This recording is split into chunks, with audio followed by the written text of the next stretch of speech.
Today I want to talk about the wrath of God. Now, the wrath of God is a subject that is not at all well understood in Christian circles. The Bible does say that the wrath of God is being poured out. We'll look at a verse that says that. But the fact is that usually when we think about the wrath of God, if we're thinking logically about it, it's being used in the same way that the idiom of permission is being used in the Old Testament. And we'll talk about the idiom of permission in a little bit. But what's really going on, it's not so much that God's wrath, that God himself is pouring out wrath, because God gives every good and perfect gift and he doesn't cause harm in that sense. What's actually going on is that because God is the one who's established the rules and the regulations, when people break those and let demons or other people in that cause a lot of problems, then the Bible talks about it being the wrath of God, because he's the one who put the rules and the regulations and the things in place. So let's start right in Romans chapter 1 in verse 18. In verse 18 of Romans 1 says, "For the wrath of God is being revealed from heaven against all ungodliness and unrighteousness of people who suppress the truth by their unrighteousness." And I need to tell you that for a long time I had problems with this verse. I didn't want it to read this way. I wanted it to read, "The wrath of God will be poured out," because I knew it would be in the period of the Great Tribulation. But the fact of the matter is, like I said, the text says the wrath of God is being poured out. What you and I need to know is, what does that mean? How does that actually work in the world around us? You know, if we look in the same chapter, Romans chapter 1, we look down to verse 24, it says, "Therefore God gave them over in the lusts of their hearts to impurity, with the result that they dishonored their bodies," etc., etc. So here it talks about the wrath of God, but in the same context, what's God doing? God simply is hands off. He's simply giving people over and to what they're going to do, what they want to do, and then they cause their own problems. So it's called the wrath of God because he's the one that set the system in place. But when we look at who's actually causing the problems, it isn't God at all. It's the people. Now, don't get me wrong. God can fight on behalf of what's right. And we see this throughout the Bible. For example, Noah's flood. God flooded the earth to save the Christ line, so there would be a Christ who could redeem us all if the things had kept going the way they were going before the flood. There wouldn't be any righteous people, there wouldn't be any Jesus Christ, there would be no redemption, and hence there would eventually be no human race. Same thing with the Great Tribulation.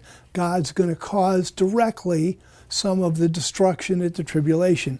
And periodically, but rarely, frankly, God has to break in and actually act in his own behalf, act on his own behalf to support righteous causes and things that are going on the earth that are righteous and godly. But the wrath of God today, as it's expressed in the Bible, is almost always talking about the problems that people bring upon themselves because of their disobedience to God. You know, God is righteous. That's one. There's one thing the Bible says. It talks about God. It says he's love, and it says he's righteous. And God is righteous. And God is also the judge. And because God is the righteous judge, think about it. What does that mean? When you go, if you go before a judge in a courtroom on earth today, you want to have a righteous judge so you get a fair trial. I think people that go to trial, they want to have a fair trial. And God is that. God is called the judge on a number of verses. Genesis 18:25. Here's Abraham talking with God about the destruction of Sodom and Gomorrah. And what does Abraham say in Genesis 18:25? Will not the judge of all the earth do what is right? See, Abraham knew that God was the judge. There's so many verses, so many verses that talk about God being the judge. Let's do just a couple of them. Psalm 7:11. God judges righteously, and he is a God who has indignation every day. What an interesting verse. God judges righteously, he has indignation every day. Why would God be indignant every day? Because people are being disobedient. Because people are ignoring him. Because people are getting themselves in trouble, and he loves people. You know, he's like a dad or a mom whose kids are getting themselves in trouble, and the parent just hurts. You know, God has indignation every day because there are problems on earth. But it does say, it starts out, God judges righteously. Psalm 50, verse 6. And the heavens will declare his righteousness, for God himself judges.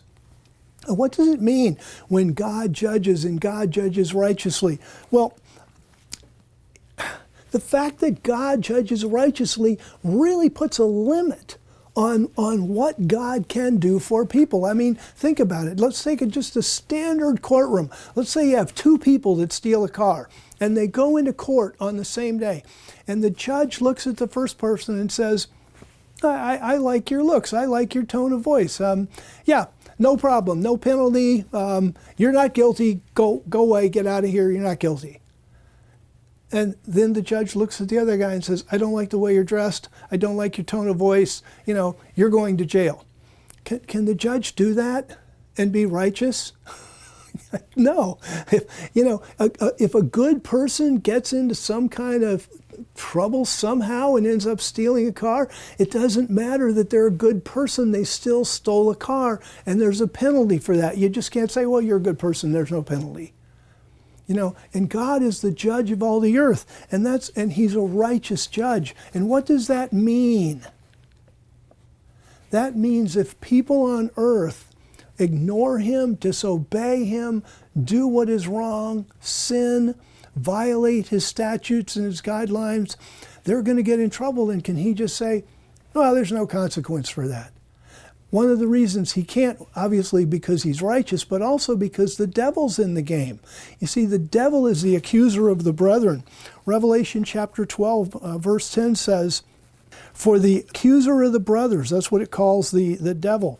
It says, for the accuser of the brothers, our brothers, is thrown down, who accuses them before our God day and night.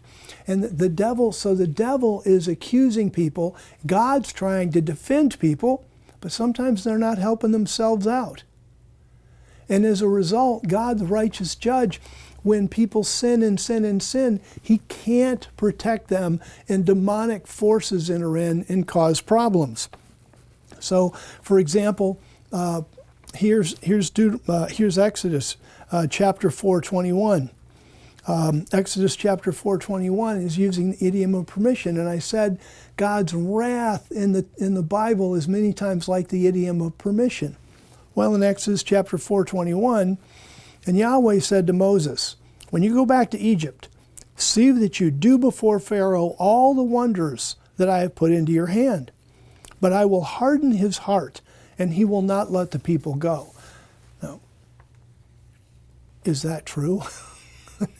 Does God have something that he wants you to do, and then he hardens your heart so that you can't do it? No, that's not the way God works. There's an idiom of the Hebrew language, an idiom of the Semitic language, whereby sometimes an action is put for what happens because of the circumstances or the permissions involved.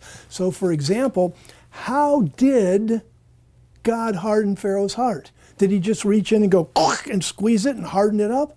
No. How did God harden Pharaoh's heart? He said to Pharaoh, "Let my people go." That's all he did. Hey, Pharaoh, let my people go. And you know what Pharaoh did? He thought about it for 2 seconds and he said, no. And so God says, well, if you don't let my people go, here's a consequence. And then you get into the 10 plagues. You know, first thing, the Nile turned to blood. That was the first plague. And Moses then goes back. Okay, Pharaoh, now you see the power of God. Let my people go. Now, Pharaoh's got a choice. He can say, yeah, I saw the power of God. It'd be a good idea if I let the people go. And then he would, and then there wouldn't be any more consequences. But instead, what happens is Pharaoh says, no, I'm still not letting them go. In other words, Pharaoh had to harden his heart more and more and more as God ratcheted up the intensity of the plagues. So why does the Bible say God hardened Pharaoh's heart? Because God was acting on Pharaoh to get him to do something that Pharaoh didn't want to do. And in order to continue to press forward and not do what he wanted to do, Pharaoh hardened his heart. So instead, the Bible could have said God asked and Pharaoh hardened his heart to say no. But the idiom is, it just says God hardened Pharaoh's heart. We do the same thing all the time in English. You know, somebody does something that upsets us and we say, he made me mad. He didn't make you mad. He did something you didn't like, but he didn't make you mad. You made you mad in your response to what this person did. So we attribute an action to this person over here. He made me mad when the guy didn't do it at all. It's exactly like the idiom permission. God says, let the people go. No, I'm not going to do it. I'm not going to let them go. And Pharaoh hardens his own heart. Okay, let's take that and apply that to the phrase, the wrath of God. So here are people, you know, and God says, for example, you know, use wisdom in your life. And people, I'm not going to do that. You know, and people do things that are terrible and sinful that invite demons into their life. And then the demons cause havoc, or the lack of wisdom cause havoc. And the Bible could say, well, the people are disobedient, so the demons came in, the demons caused problems, and go into this giant explanation, and it doesn't do that. It does the same thing that Exodus 4:21 did. It just uses an idiom. It just says, the wrath of God is revealed. But it's not God that's being wrathful. It's people that are disobeying God who set up the system, and that disobedience then causes their problem. You know, when there's open disobedience, then demons come in and afflict people. You know, here's what God said in Deuteronomy. This pretty well sets up the stage of how it works. Deuteronomy chapter 31, verses 16 to 18. Verse 16, and Yahweh said to Moses, behold, you're about to sleep with your fathers, meaning die. You're about to die. And this people will rise up and prostitute themselves with the foreign gods of the land where they are going to be among them, and will forsake me and break my covenant that I have cut with them. Verse 17, then my anger will be kindled against them in that day, and I will forsake them, and I will hide my face from them, and they will be devoured, and many evils and troubles will come on them, so that they will say in that day, haven't these evils come upon us because our God is not among us? Verse 18, but I will hide my face in that day because of all the evil they have done. So what's happening here? Is God actively smiting the people? Is he actively causing problems? Is he actively punishing them in some way? No. God just said, here I am, guys, but you're disobeying me, you forsake me, you worship these other gods, you've excluded me from your life, so I'm hidden from you. So what happens? I will forsake them, and they will be devoured. Many evils and troubles will come on them. Why are the evils and troubles there? Because they're not wise in what they do. They're inviting demons in who cause problems. They're inviting ungodly people who come in and cause problems. And that happens to us in the world. For example, God says in Proverbs chapter 4, verse 7, I believe, wisdom is the principal thing, therefore get wisdom. Okay, that should be clear enough. You know, you want to have an easier life, then be wise. And yet people aren't wise. They aren't wise with their finances. They aren't wise with the way they handle their health and health issues. They aren't wise in their relationships. They let their emotions run wild and do things. So people aren't wise, and then they cause problems. In the Bible, you'd have a person, he'd have a whole bunch of problems because he hasn't been wise and he hasn't used self-control. And the Bible would say, well, God's wrath is revealed on that person. And it's not that God's doing it. God simply set up the system. This is what's wise and this is what isn't.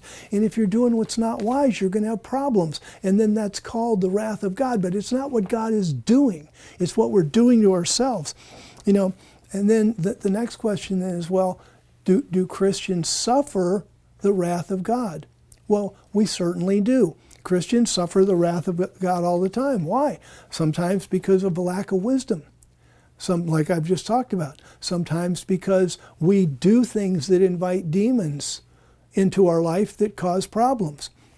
And sometimes because we aren't paying enough attention to the things of the world and the systems of the world. So for example, if you read the Old Testament, there were many, many times when the people of the land suffered because the leadership was ungodly, and the leadership put terrible laws in place that oppressed the people or hurt the people. And that's still going on today.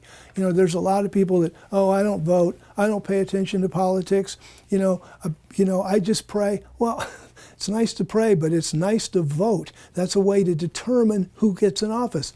And many times, if you have a godly leader, things go really well in your country and the people are blessed. And if you have an ungodly leader, then things don't go well and the people are oppressed and they're hurt, or they don't have any disposable income, or they don't have enough food, or other things that can happen to the people. And the Bible would say, well, the wrath of God has been poured out upon that country because of that country's disobedience.